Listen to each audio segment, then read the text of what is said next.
नमस्कार, मेरा नाम है ब्रजेश राजपूत। विस्तार न्यूज़ के द टॉक टाइम में आपका स्वागत करता हूं। आज के द टॉक टाइम में हमारे मेहमान हैं, वो बहुत खास हैं।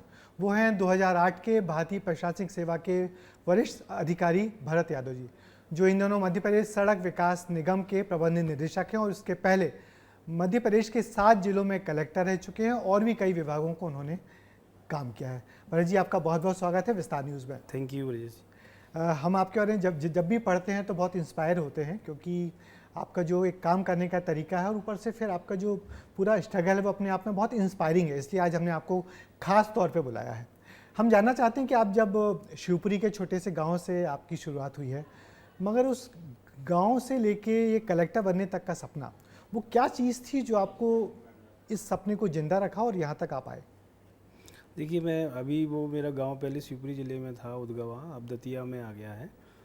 लेकिन उस समय शिवपुरी में था, इसीलिए 5 तक मैं गांव में पढ़ा और 6वीं से 10वीं तक नवोदय विद्यालय शिवपुरी में पढ़ा, जवाहर नवोदय विद्यालय। और 10वीं में रेलवे में चयन हो गया, वोकेशनल कोर्स होता था रेलवे कॉमर्शियल का, जिसमें 11वीं 12वीं कराते थे और रेलवे की ट्रेनिंग कराते थे। तो वो उस समय सेंट्रल रेलवे का हेडक्वार्टर मुंबई था जी। ये पूरा जोन जो है दिल्ली से लेके मुंबई तक सेंट्रल रेलवे था और भर्ती बोर्ड भोपाल में ही था। तो वो कंपटीशन देके माचिना कॉलोनी में, हाँ, तो वो कंपटीशन देके चयन हुआ और 11वीं 12वीं मैंने मुंबई से की, CBSE बोर्ड से रेलवे ने कराई और रेलवे की ट्रेनिंग कराई। और 12वीं के बाद मेरी रेलवे में as a ticket collector posting हो गई। तो मतलब वो जो मेरी गांव से और मुंबई तक, और मुंबई के बाद फिर एक शासकीय नौकरी मिल गई, क्योंकि पिताजी किसान हैं, गांव में पूरा किसानी वाली पृष्ठभूमि है। लेकिन नवोदय विद्यालय में कहीं ना कहीं वो बीज रोपण हुआ था कि मुझे सिविल सर्विस में जाना है। अच्छा। वहाँ हमारे जो जिले के कलेक्टर महोदय थे वो आए थे और उन्होंने कुछ गांव जो हमारे विद्यालय की कुछ आवश्यकताएं थीं, जब उनको हमारे प्राचार्य महोदय ने, प्रिंसिपल साहब ने रखा, तो उनने उसमें बड़ी जल्दी जो है उसमें कार्रवाई करके उनको स्वीकृत कर दिया। तो कहीं ना कहीं ये लगा कि भाई हमें इस तरह की सेवा में जाना है जहाँ हम विकास के काम कर पाएँ, लोगों की मदद कर पाएँ और देश के विकास में योगदान दे पाएँ। तो वो कहीं ना कहीं बीजारोपण वहाँ से हुआ था। फिर जब रेलवे में चयन हो गया, नौकरी करने लगे, तो फिर लगा कि नौकरी भी करना है और ये तैयारी भी करना है, तो बड़ा मुश्किल होगा, लेकिन ग्रेजुएशन तो करना पड़ेगा। तो फिर सोच विचार के कि कौन से विषयों के साथ ग्रेजुएशन करना है, तो जीवाजी यूनिवर्सिटी से प्राइवेट छात्र के तौर पे ग्रेजुएशन स्टार्ट किया, साथ में तैयारी की। रेलवे की जो नौकरी है वो 8-8 घंटे की शिफ्ट में होती है, रात में, शाम को, दिन में, तो उसके साथ पढ़ाई के लिए समय निकालना बड़ा चुनौतीपूर्ण था। दूसरा, उससे बड़ी चुनौती थी कि बताना कि मैं IAS की तैयारी कर रहा हूँ लोगों को, क्योंकि लोग हंसी उड़ाते हैं। हाँ, लोग हंसी उड़ाने वाले हंसी उड़ाते थे। कुछ लोग ऐसे रहते हैं जो सामने उड़ाते हैं, कुछ सामने नहीं उड़ाते हैं तो पीछे उड़ाते हैं, पीठ पीछे उड़ाते हैं। तो वो एक चुनौती थी और उसमें सब लोग शामिल थे। हाँ। उसमें रिश्तेदार भी शामिल थे, परिवार के लोग भी शामिल थे, मित्र लोग शामिल थे, सहकर्मी शामिल थे। तो वो भी था, लेकिन जो विश्वास करते थे या जो मोटिवेट करते, उसमें भी सभी लोग शामिल थे। क्या बात है। तो वो एक चुनौती वो थी। हाँ। क्योंकि लोगों को लगता था कि भाई आप UPSC की तैयारी क्यों करो। हाँ। आप SSC की करो, जिसमें इंस्पेक्टर ग्रेड पे सिलेक्शन होता है, या और ज़्यादा करना है तो MPPSC करो। हाँ। और एक नौकरी तो आप ऑलरेडी कर ही रहे हो। हाँ, कर ही रहे हो। यहाँ से क्यों जाना आप? नहीं, यहाँ से फिर एकदम इतना बड़ा क्यों सोचना? इतना बड़ा, अच्छा ठीक। हाँ, इतना बड़ा मत सोचो। हाँ, सही। मतलब ये कई बार समाज हमको मतलब बड़ा सोचने के लिए प्रेरित करना चाहिए। हाँ। मतलब मेरे मामले में पूरा नहीं। हाँ। कुछ लोग हतोत्साहित कर रहे थे। बिल्कुल। तो निश्चित ही बड़ी चुनौती थी कि आदमी एक नौकरी के लिए पढ़ाई करता है। आपको नौकरी 10वीं के बाद ही मिल गई थी। हाँ, 10वीं के बाद चयन हो गया था। और उसके बाद फिर आपको 12वीं के बाद पोस्टिंग हो गई। अभी भी हम लोग कभी शताब्दी में चलते हैं और बताते हैं कि हम भोपाल जा रहे हैं और पत्रकार हैं, तो जो TT एकदम आपकी बात करने लगते हैं। कई लोग अभी हमको ऐसे मिले हैं जिन्होंने कहा था कि वो हमारे साथ काम करते थे, तो हम लोग उनसे कहते थे कि यार तुम अपनी पढ़ाई करो, तुम्हारा काम मैं कर लूँगा। तो ऐसे भी कुछ लोग शताब्दी में कभी कभी मिल जाते हैं और आपकी बहुत तारीफ करते हैं कि आप हाँ, वो लोग काम के दौरान ही पढ़ाई भी करते रहते थे। वो लोग गर्व महसूस करते हैं, क्योंकि खासतौर पे जो 10+2 से जो लोग निकले, तो वो कोई कोचिंग से तो निकले नहीं भाई, अपनी प्रतिभा योग्यता से वो 10वीं में पहली बार एग्ज़ाम दिया, कॉम्पिटिटिव एग्ज़ाम, और निकल गए।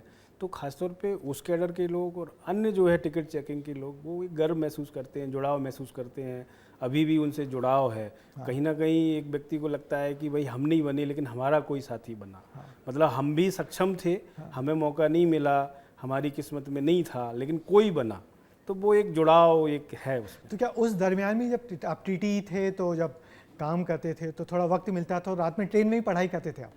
हाँ, मतलब ट्रेन में मैं कम चलता था, मैं मतलब स्टेशन ड्यूटी करता था अपनी, मतलब मैंने आग्रह कर लिया था अपने जो भी मेरे प्रभारी थे, और फिर ऑफिस ड्यूटी करता था, तो वो बचता था ट्रेन ड्यूटी से। जनरली वहाँ ट्रेन ड्यूटी पे मारा मारी रहती है, ट्रेन ड्यूटी करना, तो मैं बचता था क्योंकि मुझे पता था कि मुझे टाइम यहाँ ज़्यादा मिल सकता है, और ऑफिस का काम है तो भाई पहले ऑफिस का काम कर लिया, उसमें फिर दिन ड्यूटी भी ज़्यादा रहती है, रात में कम रहती है।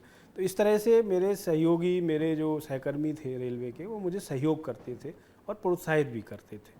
तो जैसे मैंने बोला कि कुछ लोग ऐसे थे जो मतलब हतोत्साहित करते थे, लेकिन बहुत सारे ऐसे लोग थे जो प्रोत्साहित करते थे। सही बात है। तो आप भी, आपकी कहानी बिल्कुल धोनी जैसी है। धोनी भी टीटी थे और बाद में क्रिकेट प्लेयर बने, और आप भी टीटी थे और आज आईएएस ऑफिसर हैं। तो आपके घर वालों ने इस बात पर फिर दबाव नहीं डाला कि आपकी नौकरी लग गई है, आप ऑलरेडी काम कर रहे हैं, फिर शादी भी करके अपना परिवार शुरू करें? नहीं, डाला घर वालों ने डाला, क्योंकि मेरे पिताजी बहुत ज़्यादा पढ़े लिखे नहीं है, किसान हैं, और जब 18 साल से पहले ही नौकरी लग गई, फिर 3-4 साल और हो गए, तो निश्चित तौर पे एक पिता का रहता है कि भाई बेटा उनका सेटल हो जाए, शादी कर ले, और शासकीय नौकरी तो मिल ही गई है, क्योंकि गांव की पृष्ठभूमि से हूँ, शासकीय नौकरी मिल गई, तो था दबाव। लेकिन वो दबाव को कैसे करके तरीके से करना कि नहीं भाई तैयारी कर रहे हैं, फिर जिम्मेदारी बढ़ जाएगी तो तैयारी करना आसान नहीं होगा, उन्होंने माना। तो मतलब उस पर थोड़ा विरोधाभास रहा घर के लोगों से, लेकिन अल्टीमेटली उनने फिर माना। मगर ये जिजीविषा इतने लंबे समय तक जिंदा रखना बहुत मुश्किल काम होता है, तो वो ऐसा कौन सा इंस्पायरिंग था या कौन सा ऐसा उत्प्रेरक था जो आपको लगता था कि नहीं आप तो आईएएस बन के ही मानेंगे और आप तो आईएएस बन के ही रहेंगे?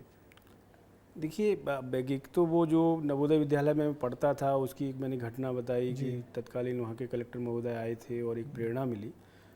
फिर जो रेलवे की नौकरी की, खासतौर पे टिकट चेकिंग की नौकरी की जो चुनौतियां हैं, और जो मतलब जिनको लेके लोग मतलब थोड़ा सा उस तरह से सोचते हैं कि रात ड्यूटी है, सब तरह के लोग मिल रहे हैं, अच्छे लोग मिल रहे हैं, बुरे लोग भी मिल रहे हैं, टिकट चेक करना है, कई बार वाद विवाद हो जाता है। हाँ, बिल्कुल। तो लेकिन उससे मुझे एक चीज़ समझ में आई कि भाई जो लोग मिल रहे हैं वो सब तरह के लोग हैं, तो वो उनको समझने का मौका मिला कि जब वो बन गए या उनने जो कर लिया तो मैं कर सकता हूँ। एक तो वो एक मैंने उसको पॉजिटिव नोट पे लिया। आपको अच्छे लोग भी मिलते थे जो आपको इंस्पायर करते थे? मतलब अधिकारी भी मिलते थे, जनप्रतिनिधि भी मिलते थे, सभी फील्ड के लोग मिलते थे। तो एक तो वो चीज़ जो थी दूरी वाली बात कि ये लोग जब बन सकते हैं और अभी काम कर रहे हैं तो हम क्यों नहीं बन सकते। दूसरा फिर एक कहीं झगड़ा हुआ हमारा उस समय नौकरी के दौरान, तो ट्रांसफ़र मेरा मानिकपुर हो गया था, मानिकपुर बांदा के पास पड़ता जी। तो वो सज़ा के तौर पे हुआ था। तो वो सज़ा, झगड़ा हो गया टिकट चेकिंग करते हुए, तो सज़ा हमको मिल गई और भी लोगों को मिल गई। तो वहाँ पे मैंने फिर प्लान किया कि नहीं अब तो मुझे बनना ही है, क्योंकि ऐसी नौकरी में मतलब जहाँ पे अपना पक्ष भी नहीं रख पाए, अपनी ही गलती मान ली गई, तो आगे पूरा नौकरी, पूरा ज़िंदगी व्यतीत करना मुश्किल होगा। तो उसके बाद ही फिर मैं दिल्ली छुट्टी लेके कोचिंग करने गया था, सिविल सर्विस की तैयारी करने। तो आपने कितने दिन तैयारी की और क्या आपके सब्जेक्ट थे वहाँ पे? तैयारी मैंने 2005 में स्टार्ट की थी। मेरा 2004 में पोस्ट ग्रेजुएशन राजनीति शास्त्र से ख़त्म हो गया था, और उससे पहले ग्रेजुएशन इतिहास, कॉमर्स और इंग्लिश लिटरेचर से मैंने ग्रेजुएशन किया था जीवाजी यूनिवर्सिटी से, प्राइवेट छात्र के तौर पर। यूपीएससी सिविल सर्विसेज में मेरे सब्जेक्ट इतिहास और दर्शन शास्त्र थे। तो दर्शन शास्त्र मैंने दूसरे लोगों के सुझाव पे लिया था, सिलेक्टेड लोग या जो भी तैयारी कर रहे हैं कि रेलवे की नौकरी है, तो क्योंकि मैंने राजनीति शास्त्र से एमए इसलिए किया था कि इतिहास लूँगा और राजनीति शास्त्र लूँगा। उस समय 2 सब्जेक्ट होते थे, प्री में 1 सब्जेक्ट और मेंस में 2 सब्जेक्ट। तो अब 1 सब्जेक्ट हो गया मेंस में। तो दर्शन शास्त्र उस सलाह पे लिया था, हालांकि वो सलाह अच्छी नहीं थी, क्योंकि दर्शन शास्त्र का मेरा कोई बैकग्राउंड नहीं था, और एमपी में भी बहुत ज़्यादा बैकग्राउंड दर्शन शास्त्र का नहीं है, लेकिन मतलब एक ये सोच है कि छोटा सिलेबस है। छोटा बड़ा सिलेबस कुछ नहीं होता है, आपको जो समझ में आ जाए और जिसमें आपकी रुचि हो वही सही होता है। तो मेरे विषय इतिहास और दर्शन शास्त्र थे और तैयारी मैंने 2005 में शुरू की थी। छुट्टी लेके 6 महीने की कोचिंग ली, फिर वापस नौकरी में आ गया। नौकरी के साथ ही फिर सिलेक्शन तक तैयारी करता रहा और 2006 में मेरा पहली बार चयन प्री एग्ज़ाम में हुआ था। ठीक ठीक। और फिर 2006 में मेंस में नहीं हुआ, 2007 में फिर प्री में हुआ, मेंस में नहीं हुआ, 2008 में फाइनल सिलेक्शन हो गया। और आपका फाइनल सिलेक्शन हुआ, आपकी ग्रेड 76वीं थी, 76वीं ग्रेड 76वीं रैंक थी ऑल इंडिया सर, की। और आप मध्य प्रदेश में आपने टॉप किया था। हाँ। क्या बात है। मगर इस दरमियान जब आपका कभी होता था कभी नहीं होता था, कभी होता था कभी नहीं होता था, वो 3 साल, मगर वो 3 साल आप लगातार काम भी कर रहे हैं। एक तो आप पढ़ाई की तैयारी कर रहे हैं, आप अपना जॉब भी कर रहे हैं, घर वालों का प्रेशर भी झेल रहे हैं, और ये जो 3 साल जो उतार चढ़ाव है, कभी हुआ कभी नहीं हुआ, कभी हुआ कभी नहीं हुआ, तो इस समय आपने कैसे फोकस किया अपने एम पे? देखिए, इसमें बहुत सबसे बड़ा चुनौतीपूर्ण समय यही होता है, क्योंकि आप घर वाले आपसे पहले ही कह रहे हैं आप शादी कर लो, सेटल हो जाओ, तैयारी नहीं करो, और लोग वैसे ही डाउट कर रहे हैं। जो मैंने बताया कि वो इतना बड़ा क्यों सोच रहे हो। तो फिर उस समय असफलता लगना और उस असफलता में आप अपने आप को दोबारा से खड़े होना बहुत चुनौतीपूर्ण काम होता है। और यही जो तैयारी करते हैं छात्र छात्राएं, उनके लिए सबसे कठिन समय यही होता है। तो मैंने तो उसको परिवार ने साथ दिया, और मेरे पास ये अच्छी बात थी कि मैं नौकरी कर रहा था। तो ऐसा नहीं था कि अगर नहीं होता है कहीं भी चयन तो कहाँ, मैं जहाँ था। और वो चुनौतीपूर्ण भी था क्योंकि मैंने उसको छोड़ा नहीं, नौकरी से जुड़ा रहा। लेकिन ये सबसे कठिन समय होता है, उसमें अपने मन पे विजय पाना, मन को दोबारा समझाना। और उसके कई तरीके हो सकते हैं। आप कहीं घूमने निकल जाओ, आपकी जो रुचि हो सकती है, मतलब थोड़ा सा तैयारी से उस माहौल से कट ऑफ हो जाओ कुछ दिनों के लिए, फिर से ऊर्जा संग्रहित करो और फिर उस ऊर्जा के साथ दोबारा से जुट जाओ। उस तरह से करना पड़ता है। कुछ अच्छे लोग भी मिलते हैं जो आपको संबल देते हैं, ढाढ़स देते हैं, लेकिन वो समय बड़ा कठिन होता है। और मेरे लिए भी वो समय बहुत कठिन था। हालांकि 2007 में मेरा सेंट्रल जो पुलिस फोर्स है उसमें असिस्टेंट कमांडेंट में चयन हो गया था।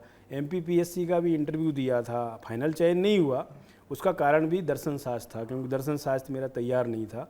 तो और जो मुझे लगता है 6 और 7 में जो मेंस क्लियर नहीं हुआ, तो उसमें भी दर्शन शास्त्र का रोल था। तो दर्शन शास्त्र का मैं इसलिए बता रहा हूँ कि मैंने किसी के कहने पे वो ले लिया था। तो ऐसा नहीं करना चाहिए। आपको खुद देखना चाहिए आपको कौन सा सब्जेक्ट लेना है, भले ही वो आपके ग्रेजुएशन के सब्जेक्ट से अलग हो, लेकिन आपकी सबसे पहली ज़रूरत है आपकी रुचि होना चाहिए उसमें। बिल्कुल।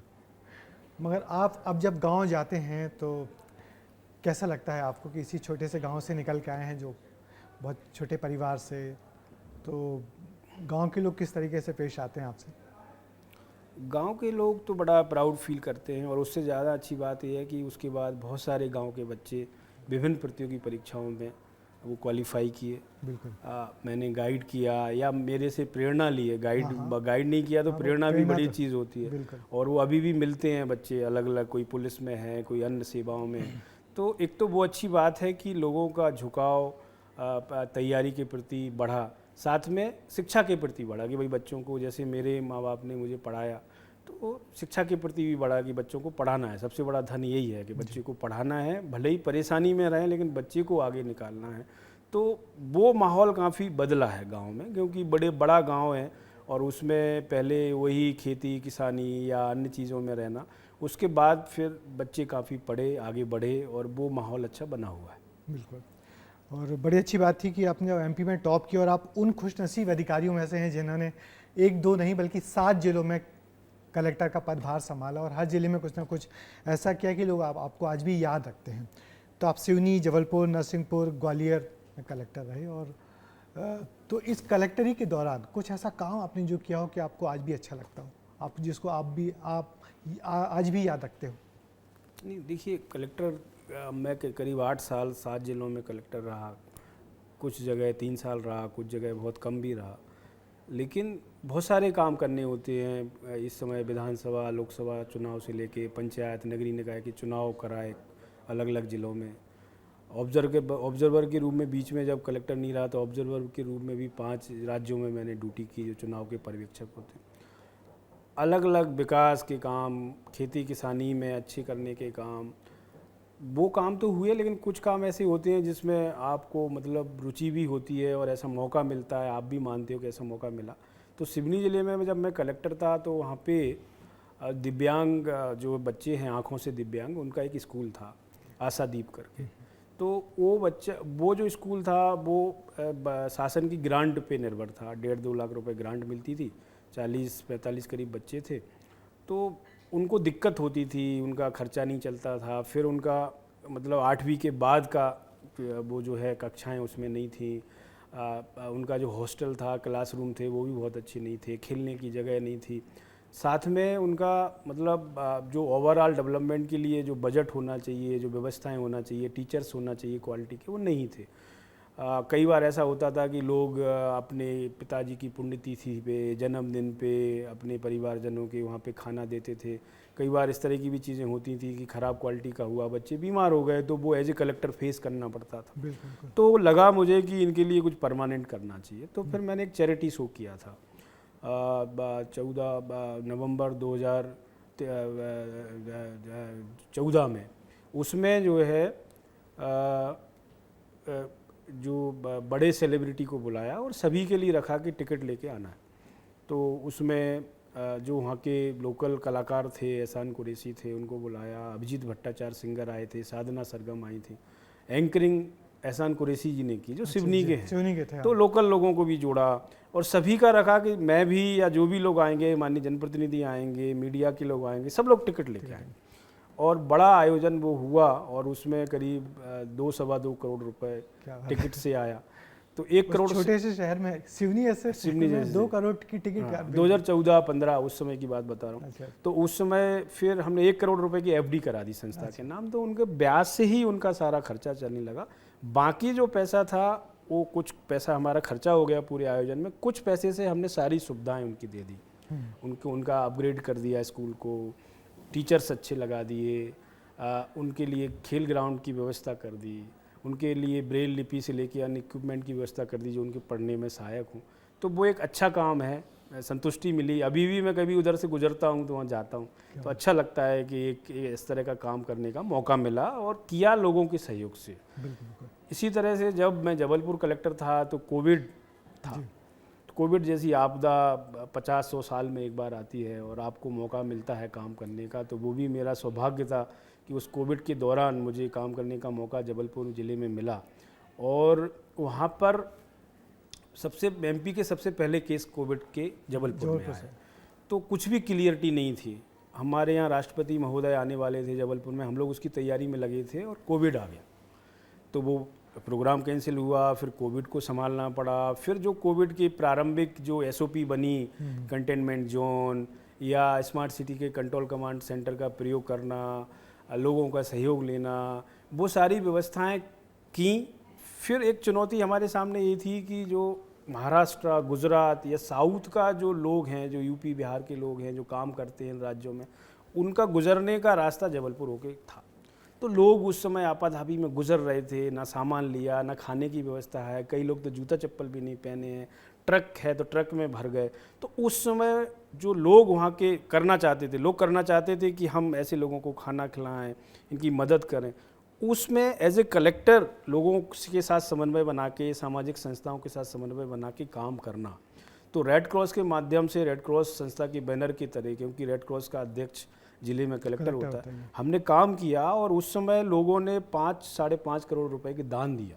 तो हमने उन लोगों की व्यवस्था की जो लोग वहाँ से गुजर रहे थे, हाईवे से अपने अपने घर जा रहे थे। साथ में जो लोकल जबलपुर शहर में जो खाने की दिक्कत हो गई लोगों को, क्योंकि काम बंद हो गए, गरीब लोग थे, गरीब बस्तियाँ थीं, तो वहाँ पे हमने लगातार किचन चलाए। फिर जो हमें बीमारी से लड़ने के लिए जो हमें एसओपी बनानी थी, डॉक्टर्स की टीम, दवाइयाँ, प्रशासनिक अधिकारी, पुलिस के अधिकारी, लोगों का सहयोग लेना, संस्थाओं का सहयोग लेना, तो उसमें मुझे लगता है बहुत अच्छा काम लोगों के सहयोग से हमने किया। और पहला फेज़ कोविड का, दूसरा फेज़ उसको फेस किया। फिर मैं यहाँ आ गया, बीच में मुझे फिर नरसिंहपुर में भी काम करने का मौका मिला, एडिशनल चार्ज मिला, क्योंकि वहाँ के कलेक्टर साहब खुद जो है बीमार हो गए थे। तो वो 17-18 दिन ही मैं रहा, लेकिन जो वहाँ की परिस्थितियाँ बिगड़ी हुई थी, उन चुनौतियों में मैंने काम किया और मैं कोविड वार्ड में भी गया मैंने था। देखा, हाँ, आपके हमने देखा, कोविड वार्ड में भी कोविड वार्ड में जाते रहते थे, कोविड वार्ड सब में कुछ भी पहन के। जाता था। जबलपुर में भी मैं जब रहा तो मैंने एक बार भी कोविड टेस्ट नहीं कराया। अच्छा, तो ऐसा नहीं हुआ होगा कि पॉजिटिव नहीं हुआ होगा, हाँ। लेकिन मुझे ये लगता था कि मैं टेस्ट कराऊंगा तो और मैं पॉजिटिव आऊँगा तो काम बंद हो तो जाएंगे। काम बंद होगा, लोग हतोत्साहित होंगे।